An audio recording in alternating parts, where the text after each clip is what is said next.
Ya, Rabbi zidna ilma warzuqna fahma radina billahi robba wa bil islami dina wa bi muhammadin nabiyya wa rasulah. Adik-adik sekalian, pada pertemuan kali ini kita memasuki pertemuan ketujuh, artinya pertemuan kita ini dari 1 sampai 7. Nanti pada hari Senin berikutnya atau Sabtu berikutnya kita akan menghadapi UTS. Nah, semuanya itu materi saya sudah berikan soalnya, mungkin sudah dicetak ya. Materi yang diambil dalam UTS itu pertemuan kita dari pertemuan 1 sampai pertemuan 7. Jadi sangat beruntung bagi adik-adik yang telah mengerjakan tugas dengan baik dan yang dinilainya sudah cukup ya, sampai 100 itu berarti tinggal mengulang sedikit, nanti baca kisi-kisi, atau kalau perlu dijawab lagi, ya buat bekal. Nah, artinya persiapan. Kalau kisi-kisi bisa dijawab, insya Allah semuanya eh, nilainya bagus, insya Allah gitu ya. Karena itu soalnya ada 25 ya, 25 pilihan ganda dan 5 esai. Perkiraan saya mengerjakan itu walaupun soalnya cuma 30, kalau kita tidak belajar tidak selesai sejam setengah. Ya, jadi perkiraan saya itu sejam lebih ya. Kalau kita belajar, kalau kita tidak belajar sejam setengah belum tentu selesai. Ya, makanya kita pelajari, nanti kita dikasih kisi-kisinya, tolong dipelajari, insya Allah. Mudah-mudahan menambah nilai, mendapatkan nilai yang bagus ya. Adapun pertemuan kita, oh di sini mungkin kalau misalnya ada mahasiswa yang non-Islam, nanti ikut saja ujian, ya ikut saja ujian karena apa? Karena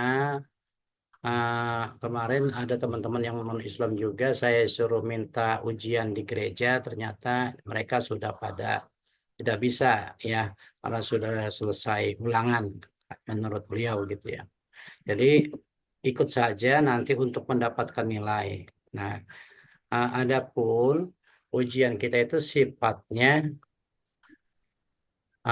open books ya, walaupun open book kali perkiraannya sekitar 1,5 jam lah. Jadi kalau misalnya ada teman-teman yang kebetulan di ruangan kita ini non-Islam, diberikan contekan karena dia walaupun buka buku tidak akan selesai. Ya, diberikan contekan sama temannya supaya dia dapat nilai. Karena nanti yang non-Islam itu tolong ya, yang non-Islam itu di belakang namanya tulis nonis gitu ya, atau non-Islam gitu ya. Nanti bisa disesuaikan nilainya ya. Jadi nggak usah takut tidak dapat nilai, nah, dinilai, dan insya Allah nilainya juga tidak mengecewakan karena saya mempertimbangkan bukan agamanya gitu ya. Nanti diberikan nilai yang disesuaikan, makanya tulis di belakangnya non-Islam gitu ya, di belakang namanya di ujian nanti di kertas ujian. Itu saja barangkali pemberian tahu beritahuan tentang terkait masalah UTS. Nah, selanjutnya kita akan membahas tentang masyarakat madani. Nah, masyarakat madani, di-share dulu ya.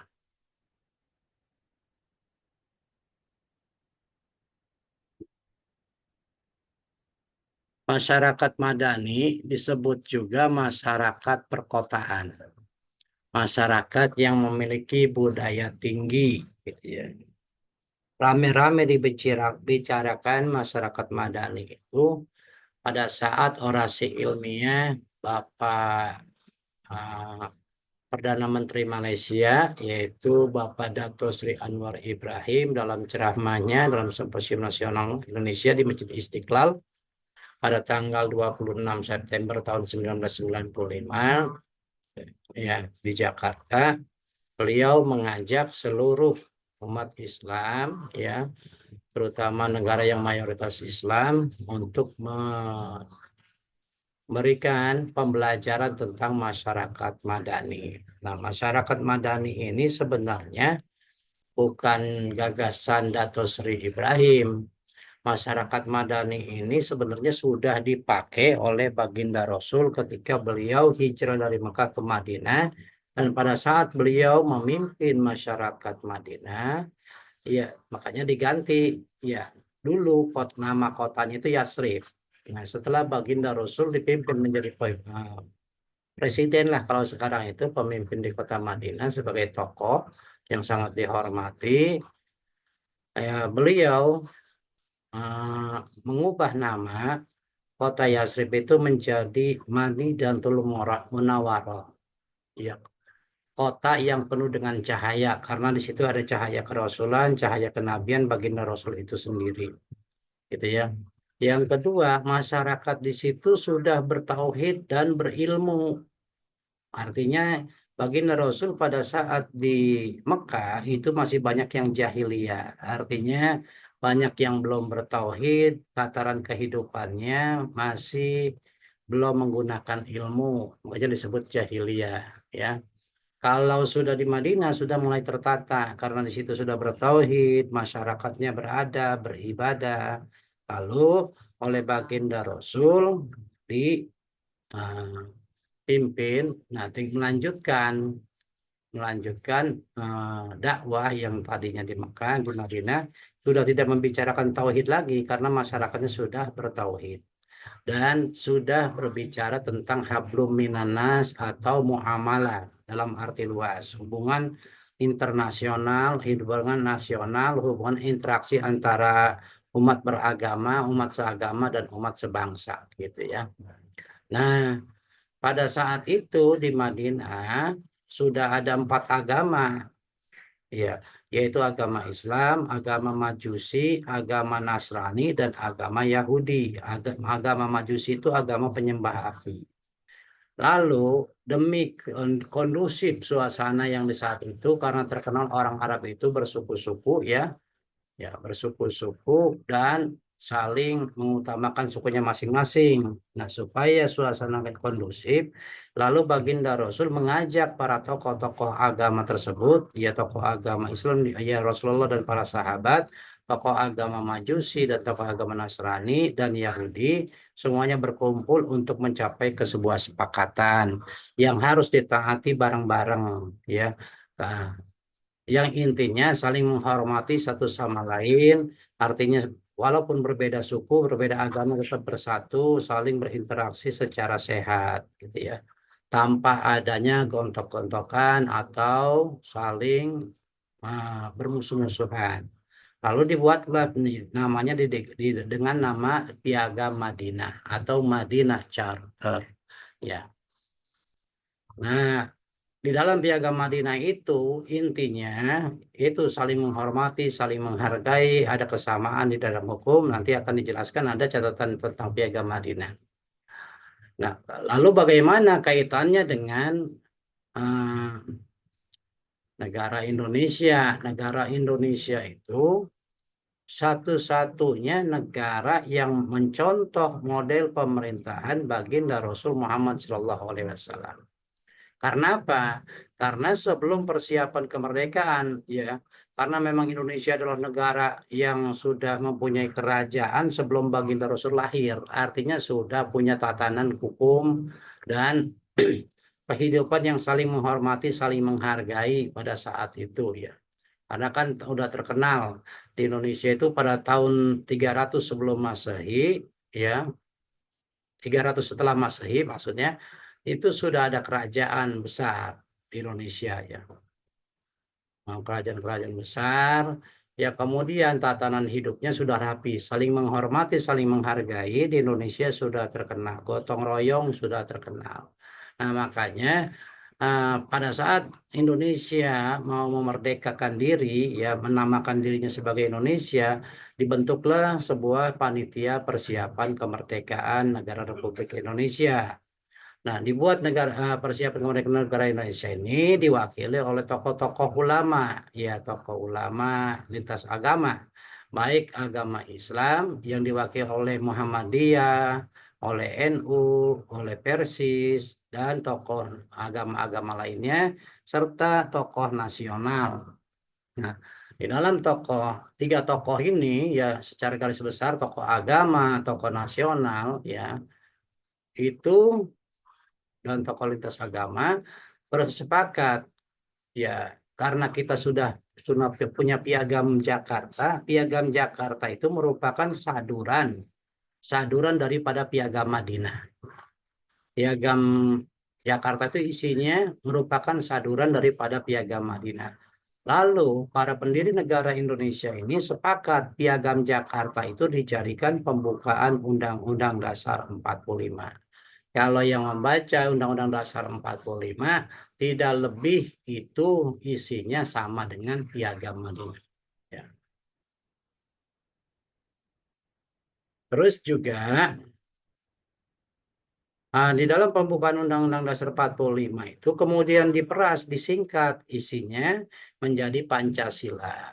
Pancasila, isi 5 Pancasila itu merupakan isi Piagam Madinah yang ada sama baginda Rasul. Bahkan antara Piagam Jakarta atau pembukaan Undang-Undang Dasar 45, Pancasila dan Undang-Undang Dasar 45 itu sendiri itu isinya mencakup semua isi Al-Quran. Jadi ringkasan dari semua isi Al-Quran dipadukan di dalam isi Pancasila, Undang-Undang Dasar 45, dan pembukaannya. Nah, makanya kalau ada orang yang mengatakan Indonesia ini bukan negara yang mengikuti ajaran Rasulnya, ya, tidak mengikuti ajaran Rasulnya itu keliru besar. Berarti dia tidak paham.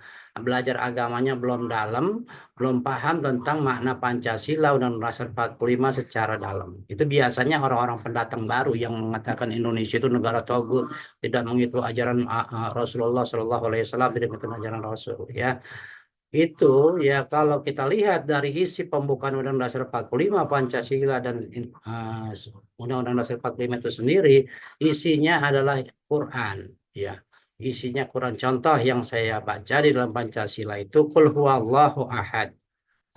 Katakanlah Allah itu esa. Ya.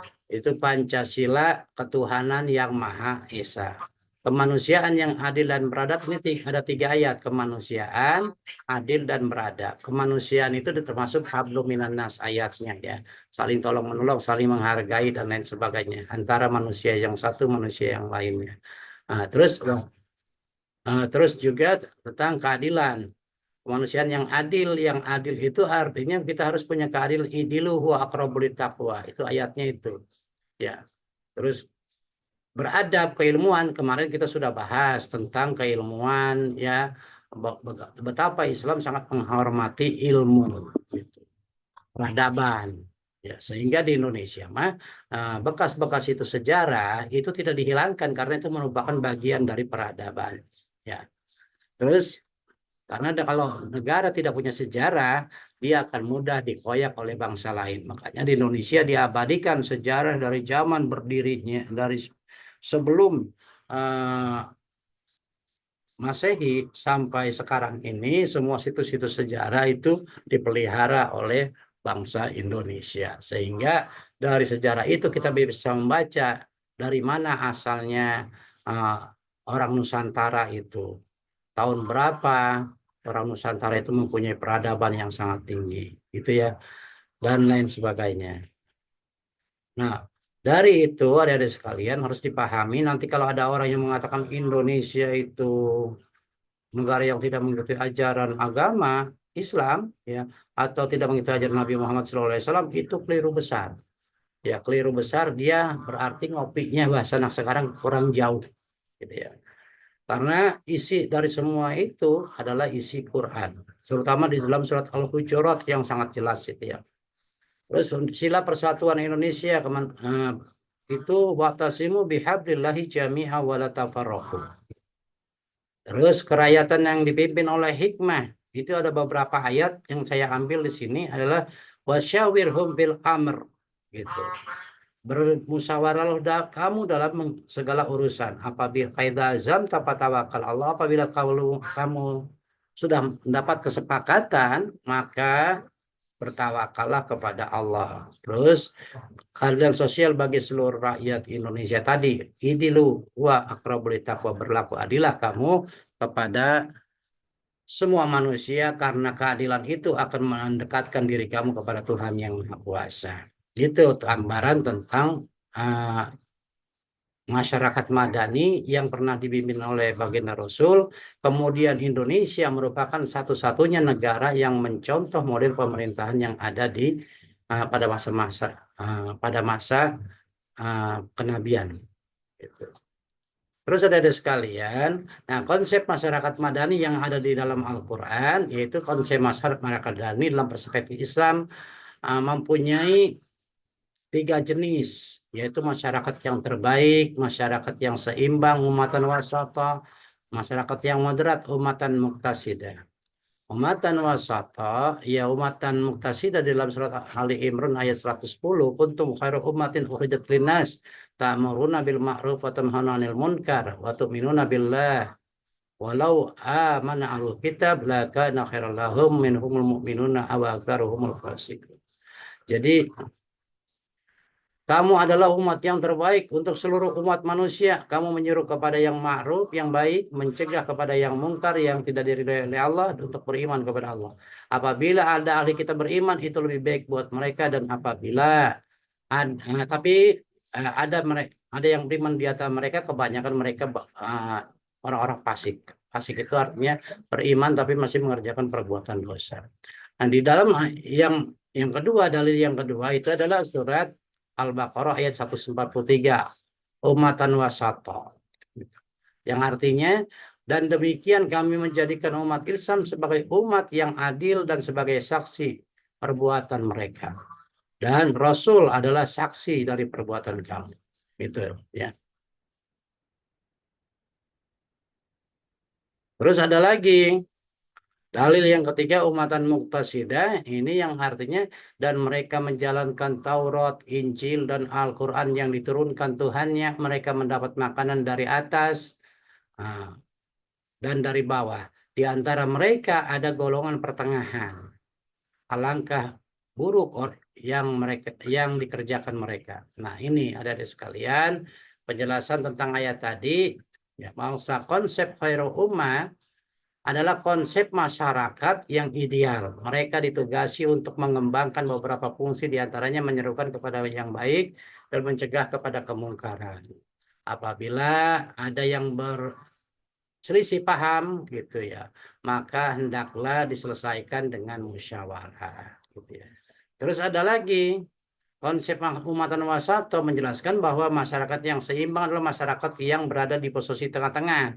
Tadi kalau ada perselisihan atau ada pertentangan, bermusyawarah untuk mencapai solusi dan kebaikan. Nah, konsep umatan muqtasidah adalah masyarakat yang moderat, yakni entitas di kalangan ahli kitab dan posisi umat minoritas, artinya bahwa kelompok tersebut meskipun kecil tetap dapat melakukan kebaikan dan perbaikan dan meminimalisir kerusakan. Ya. Itu ada di sekalian tentang dalil-dalilnya. Nah ini ah, masyarakat madani yang dimaksud dengan konsep yang pernah dibuat oleh baginda Rasul bersama-sama tokoh lintas agama dan tokoh suku pada saat itu. Di antaranya ya Nabi Muhammad SAW itu membuat namanya dalam bahasa Arabnya Sohibah Wasiqah Madinah atau Piagam Madinah atau Madinah Charter. Gitu ya. Nah, di antaranya isinya asas kebebasan beragama, yakni negara mengakui dan melindungi kelompok beribadah sesuai dengan keyakinan masing-masing. Di Indonesia, negara kita, itu diatur dalam Undang-Undang Dasar Pasal 29 ayat 1 dan 2. Semuanya orang Islam maupun orang agama lainnya, yang agama 6 yang diakui di Indonesia, itu diberikan kebebasan untuk menjalankan agamanya sesuai dengan keyakinannya masing-masing. Tanpa ada diskriminasi dan lain sebagainya. Mereka harus dihormati, disayangi, dan diakui ya keberadaannya.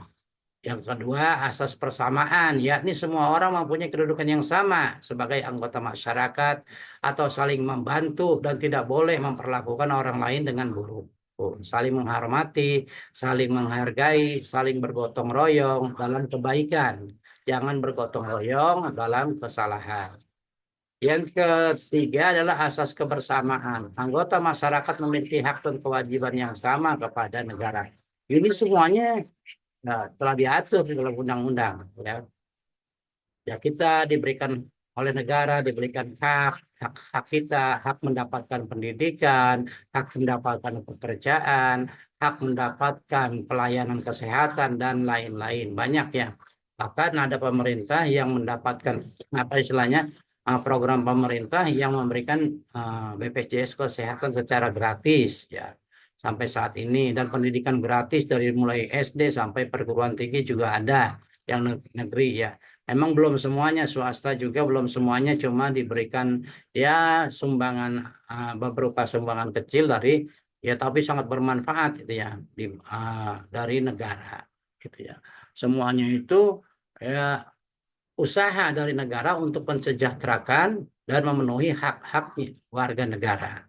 Itu semua yang harus kita uh, hormati dan harus kita apresiasi lah gitu ya. Terus juga asas keadilan, yaitu setiap warga negara memiliki kedudukan yang sama di hadapan hukum, di mana hukum harus ditegakkan. Gitu.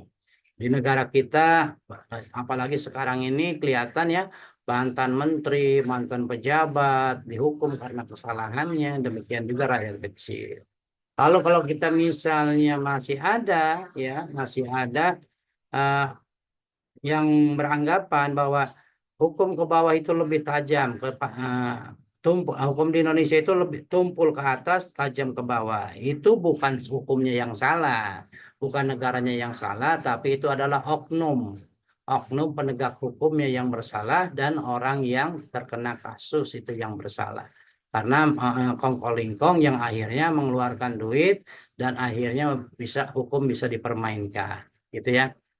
Itu bukan negara yang salah. Tapi kalau negara semuanya, siapapun yang bersalah, mau agama apapun, mau sukunya apa, ya pejabat atau rakyat semuanya dihukum sama di depan hukum, gitu ya. Karena punya kedudukan yang sama. Asas perdamaian, yakni warga negara kita hidup berdampingan tanpa ada perbedaan suku, agama, dan ras. Tuh ya, pada zaman Nabi begitu. Di Indonesia sudah diterapkan sebelumnya agama Islam datang ke Indonesia, ya sebelum Nabi lahir bahkan. Pada tahun 350, 300 sampai 350 sudah ada kerajaan Indonesia yang saling menghormati, saling menghargai perbedaan agama. Apa yang lebih ini lagi pada zaman kerajaan Majapahit ya. Di situ ada kerajaan Singasari dan juga kerajaan Majapahit yang saling menghormati, saling menghargai ya perbedaan antar umat beragama. Ada agama Hindu, ada agama Buddha, ada agama Islam pada saat itu, ada agama kepercayaan, itu saling menghormati, saling menghargai, dan saling bergotong royong. Contoh yang paling jelas dari sekalian, seperti Candi Borobudur itu, ya, candi orang Buddha, tapi yang membuatnya adalah orang Hindu. Nah, itulah kehebatan Indonesia. Sebelumnya ya ajaran Islam datang di Indonesia sudah menjalankan yaitu persaudaraan dan menerima perbedaan, saling menghormati perbedaan. Apalagi sekarang ya orang Islam ya yang mayoritas ya di sini, kalau kita lihat terutama di yang di bawah naungan orang-orang Nahdlatul Ulama itu ya ada namanya tokoh lintas agama saling berperan, saling berpartisipasi buat eh, negara, yaitu dengan cara bagaimana? Cara menjaga umat-umat beragama itu masing-masing tokohnya agar jangan sampai terjadinya gontok-gontokan. Makanya kalau di Kota Tangerang dulu saya pernah ikuti itu lokalitas agama itu ya jamaahnya kalau ada puasa bulan bulan Ramadan mereka pada berdiri di pinggir jalan setelah jam 5 biasanya gitu memberikan takjil. Itu dari tokoh bukan orang Islam saja, dari orang Hindu, dari orang Buddha, dari orang Nasrani bersama-sama untuk memberikan rasa toleran. Demikian pula pada saat mereka menjalankan aktivitas ibadahnya, orang-orang Islam juga istilahnya memberikan peran serta membantu memberikan rasa nyaman kepada mereka, tidak mengganggu. Itu ya hebatnya di Indonesia. Itulah ajaran-ajaran agama yang sesungguhnya yang pernah diajarkan oleh baginda Rasul ketika beliau memimpin kota Madinah. Kemudian asas perdamaian, warga negara hidup berdampingan tanpa ada perbedaan suku, agama, dan ras sudah. Asas musyawarah, yaitu semua permasalahan yang terjadi di negara kita diselesaikan melalui Dewan Suro. Dengan kalau di Indonesia, yaitu dengan anggota DPR yang kita pilih, kita sampaikan aspirasi kita untuk didiskusikan mereka agar diberikan solusi buat permasalahan yang kita hadapi. Gitu ya. Itu ada sekalian. Terus karakteristiknya bagaimana? Nah, karakteristik pembangunan masyarakat madani halus Islamnya humanis. Humanis berarti, ini waktunya tinggal dikit, saya agak persingkat nih ya, tinggal 10 menit. Ajaran yang diberikan oleh Rasulullah adalah kompatibel dengan fitrah manusia. Artinya setiap manusia itu menginginkan kedamaian, menginginkan hidup layak, ya nyaman, tentram, bahagia. Nah, itu sesuai dengan fitrahnya manusia. Terus Islam yang moderat, keseimbangan ajaran Islam yang diterapkan berbagai kehidupan manusia baik secara vertikal maupun horizontal, adanya hablum minallahnya bagus, hablum minanasnya bagus. Hablum minanas itu, hablum minallah itu hubungan terhadap Allah dan hubungan terhadap sesama manusia. Berbeda agama, berbeda suku, dan berbeda suku bangsa, itu semuanya kita selesaikan, ya istilahnya kita jalani dengan menerima semuanya perbedaan itu tanpa kita sehingga persaudaraan Mana roti, Bang? makin jalan. Bisa? Ya, Mana roti? siapa nih? Nah, terus Islam yang toleran. Islam yang toleran adalah ya, Islam ajaran Islam berkaitan dengan penganut agama Islam sendiri dan penganut agama lain. Kalau sangat toleran menghadapi perbedaan ya. Nah, kalau di dalam bahasa negara kita, makanya diadakan tuh di Pancasila tuh di bawah kakinya itu adalah Bhinneka Tunggal Ika. Kita berbeda-beda suku, berbeda-beda agama, tetapi satu, yaitu orang Indonesia. Berarti kita di Indonesia ini adalah saudara satu bangsa yang harus ya satu bahasa, ya itu yang harus kita saling menghormati, saling menghargai, ya tanpa membedakan agama dan ras, gitu ya, maupun suku, sehingga persaudaraan kita akan terjalin dengan rapih. Persatuan kita terus terjaga. Nah ini Nurholis Majid pada tahun 99 juga menjelaskan semacam begini, menambahkan tentang piagam Madinah yang dibangun Rasulullah Shallallahu Alaihi Wasallam, egalitarianisme gitu ya, kesepadanan, penghargaan kepada orang yang berdasarkan prestasi, siapapun yang berprestasi, ya agama apapun, sukunya apa, semuanya kalau mereka itu punya kompetensi untuk menjadi wali kota, untuk menjadi presiden, untuk menjadi menteri, itu dihargai. Nah, seperti sekarang nih, sedikit lagi kita akan menghadapi pencoblosan wali kota atau bupati dan gubernur. Siapapun yang punya potensi, dipersilakan. Agamanya apa, terus juga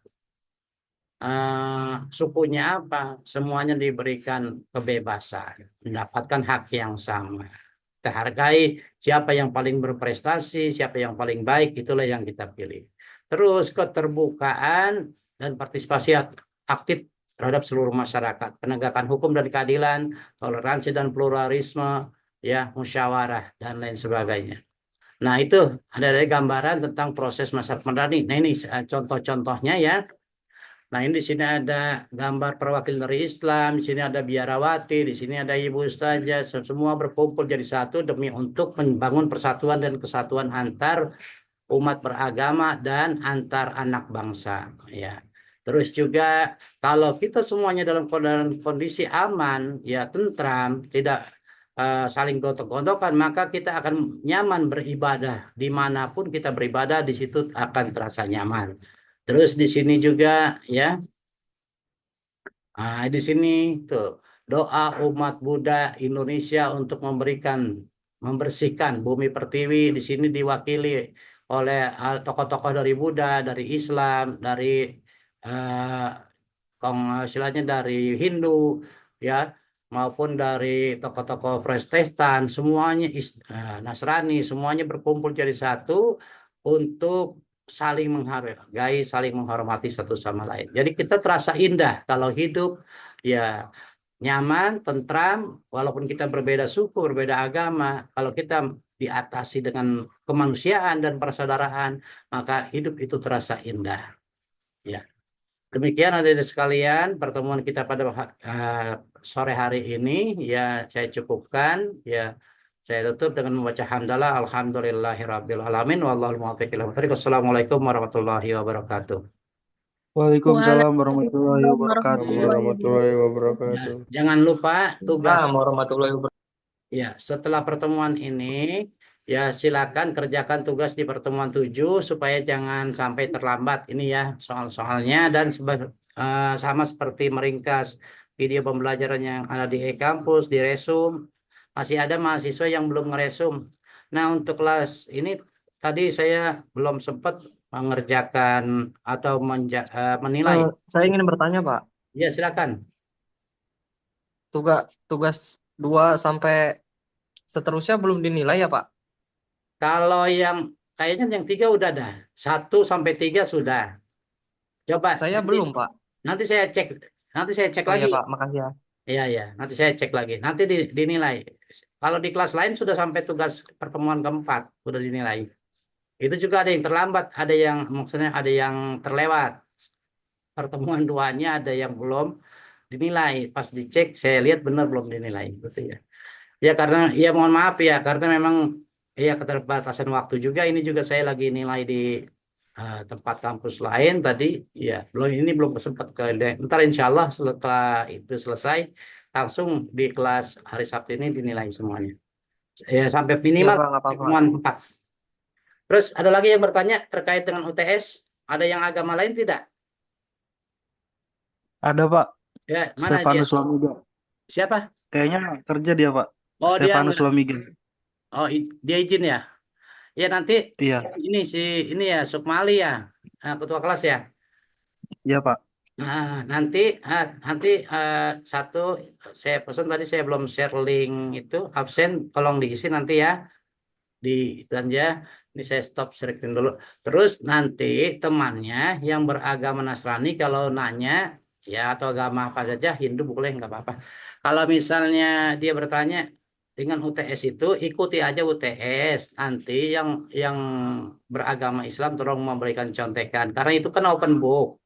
Maksud saya, mereka itu walaupun dia open book, dia itu tidak akan menyelesaikan dengan baik. Kalau kalau mahasiswa Islam kan artinya udah tahu poin-poinnya, apalagi yang rajin mengerjakan tugas. Maksudnya biar dia dapat nilai. Nanti nilainya disesuaikan. Terus nama-nama yang dia di dalam kurungin kasih itunya non Islam gitu nggak apa-apa. Nanti disesuaikan nilainya. Kalau untuk yang Islam nggak usah dinamain begitu ya. Artinya cukup namanya nanti dilihat ujiannya insya Allah. Kalau tugasnya bagus, insya Allah UTS-nya juga bagus. Biasanya gitu. Ada lagi, Baik Nek? Pak. Dia mau nanya, Rifki Maulana. Ini Rifki Maulana hadir nggak nih? Oh, lu pagi-pagi ke Mitsu. Hadir, Pak. Berak. Siapa ini? Kristianto. Nah, mau nanya nggak? Nggak ada. Ini Kristianto yang mana ya? Tadi ada yang itu, Mutiara lagi kerja, izin. Tidak buka kamera. Hadir, Nandar yang Pak, mana, Rifki. Nandar? Nandar mana? Dimas itu Pak. Nandar ada Pak. Iya, Kristianto tadi ada suaranya tapi orangnya nggak kelihatan ya. Badra mana Badra? Badra, ada. Lionel Badra. Iya. Dapa, Dapa, ada nggak? Ragil. Dapa sama Ragil nggak ada nih. Berarti yang hadir 20 orang nih. Dapa ada Ragil? Nggak ada. Udah ya, barangkali itu saja dari sekalian. Saya Dimas jadi Saya izin live ya. Selamat mengerjakan UTS dengan baik.